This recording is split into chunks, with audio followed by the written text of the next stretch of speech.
Hey, kite riders! Here's a little video to highlight my trip to the Florida Panhandle. An 18-hour drive from Fond du Lac, Wisconsin to Santa Rosa Island, Pensacola, Florida.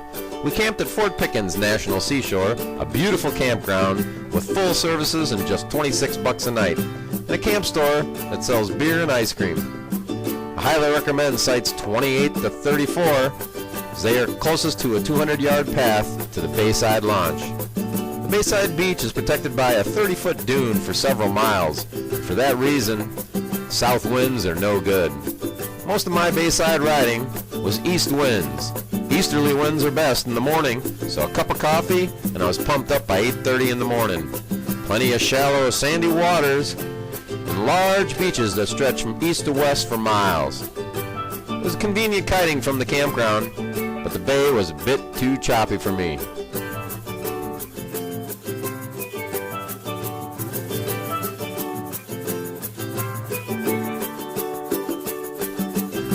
As the north winds moved in, it was time to drive down the island, about a mile or so, to one of the many pullouts along the road. The pullouts were great for kiting because you can launch from either side of the island strip and ride in butterflat water. A few days were blowing over 20 from the north, and the sand would drift right across the road. But not much traffic, and the beaches were very quiet.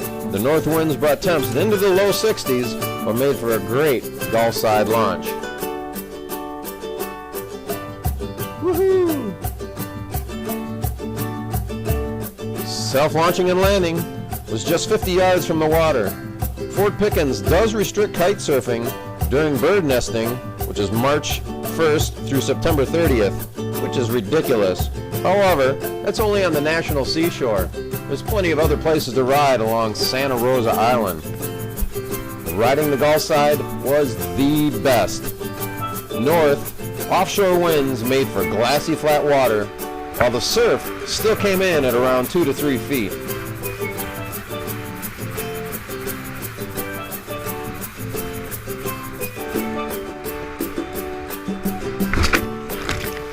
Daydreamer.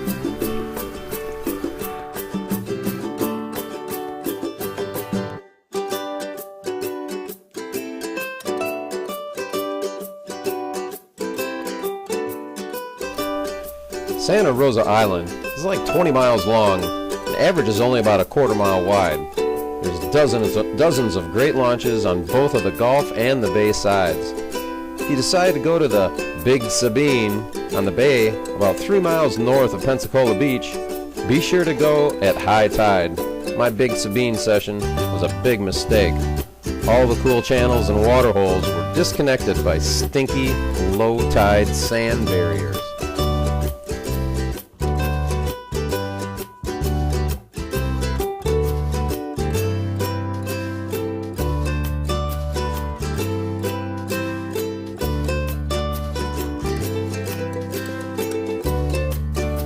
Water temps in the Panhandle around this time of the year around 70 degrees. Real comfortable water temperatures, but during our stay the air temperatures were a bit cooler. Normally I think the air temperature is also about in the 70s, low 70s. We had some 60-degree days, so I was more comfortable in my full suit.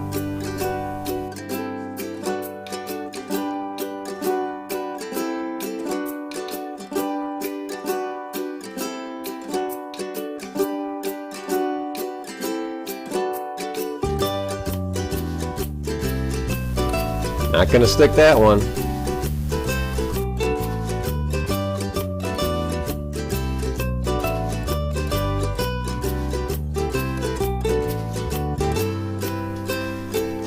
Riding the Gulf side was the best. Offshore winds made for glassy, flat water, while the surf still came in around 2 to 3 feet. There was a second sandbar break out around 100 yards that you could still stand on, but a kite mare any further out and you're going to Mexico.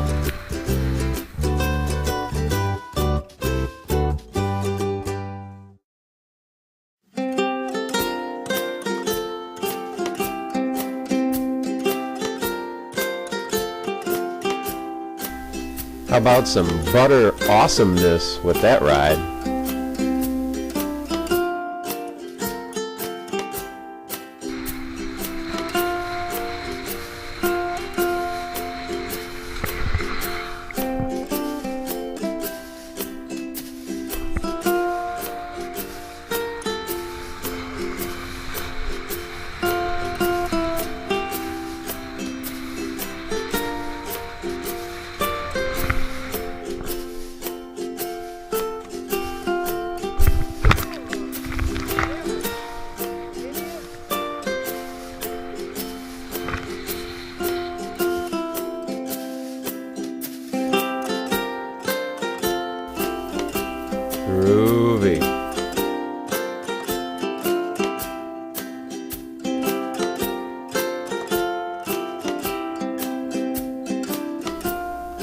Can I say awesome sideshore sailing? Oh, that one felt good.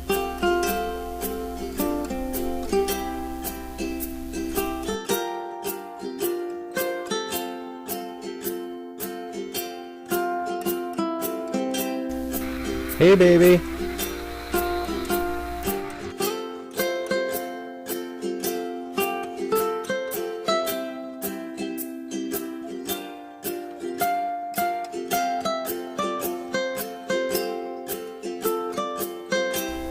Nice tumble turn. I meant to do that. Oh, where's my board?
With the north winds still howling, we decided to stop at Fort Walton. It's just a few miles west of Destin. A bunch of kiters were riding the bayside in 55-degree weather. Another great place to ride, but choppy conditions and very cold.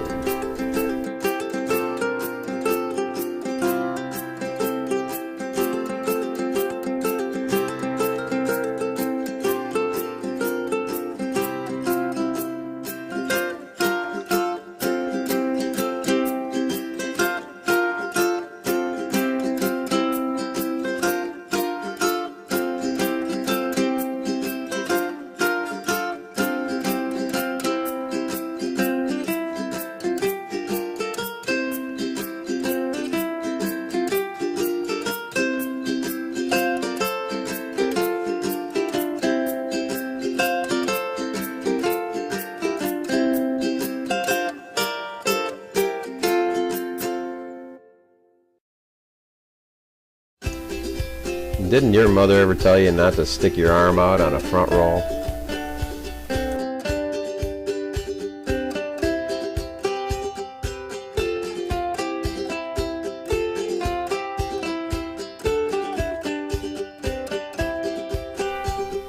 After a quick hot shower, we were on the road to St. Andrews State Park in Panama City. I highly recommend site number 34, which has a launchable beach access. It was awesome. Again, riding early in the morning, easterly winds were perfect for riding from our site in the Grand Lagoon.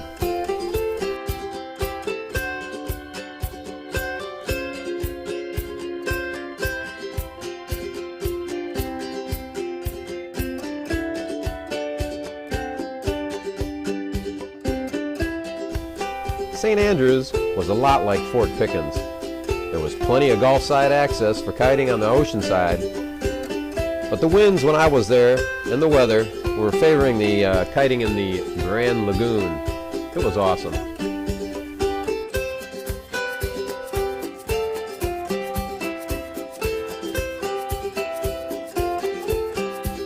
There's nothing like camping just 10 yards from your RV campsite. Hey honey, would you grab me a beer? Thanks.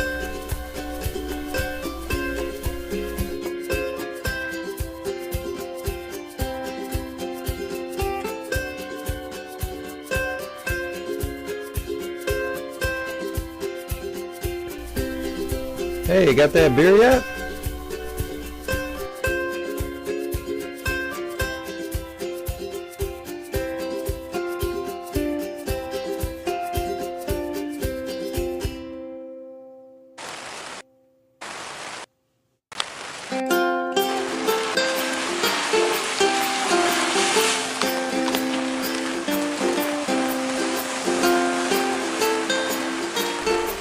So, when the weather up north gets too chilly and you're looking for one more session, check out the Florida Panhandle and its barrier islands. They're great.